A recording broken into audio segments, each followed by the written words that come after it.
Мирному нужен приют для бездомных собак и кошек, уверены мирнинские волонтеры Общества защиты животных. На строительство объекта необходимо собрать 10 миллионов рублей. Чтобы найти деньги и воплотить в жизнь этот социальный проект, активисты общества решили официально зарегистрировать организацию и обратились к городским властям. Тему продолжит Лариса Удовенко. Руслан Обухов – волонтер Мирнинского общества защиты бездомных животных. Говорит, первого своего найденыша спас еще в детстве. Я совсем еще маленький был, шел со школы, и на втором этаже зимой как бы очень холодно, там, под 40 давило. Нашел котенка, бездыханного, все, он не дышал. Я его притащил домой, как бы, чтобы положить в коробочку, пойти похоронить. Вот пока мы собирались, он сделал вдох. Ну и то есть раз-раз к батарее, там начали выхаживать, и все, котенок выжил. Тоже попервой, вот как вот это, таскал за собой лапы задние. И, потом абсолютно полноценный котенок. Сначала Руслан был сам по себе. Найти единомышленников помогли социальные сети. Попал в группу волонтеры Общества защиты животных, включился в работу.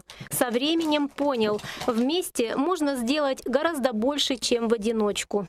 Руслан Обухов вместе с мамой Ларисой сегодня выхаживает котенка по прозвищу Пружинка. Как и у всех найденышей, у нее своя печальная история. Пришли две девочки, забрали вот эту нашу пружиночку, как мы ее просто назвали. Через какое-то время мы совершенно случайно по группе узнаем, что с Пружинкой случилась беда. Она упала со шкафа и теперь волочит ножки. Задние ножки у нас совсем не работали. То есть мы вот вообще как бы они у нас пластом висели. На такси мы поехали в Заречный, забрали эту Пружинку, сразу договорились с врачом.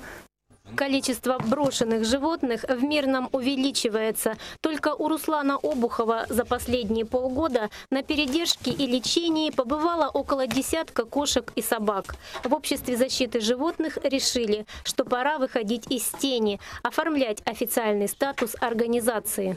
Поскольку мы никак не оформлены, не зарегистрированы, с нами, естественно, не могут разговаривать так, как нужно. Сказали, что, пожалуйста, регистрируйте общество, и потом нам будут идти, конечно же, навстречу, будут помогать, и мы надеемся очень на это. Активисты общества надеются на помощь властей. Мирному нужен приют для бездомных животных, считают они. Благое дело требует средств. В мэрии уже подсчитали затраты.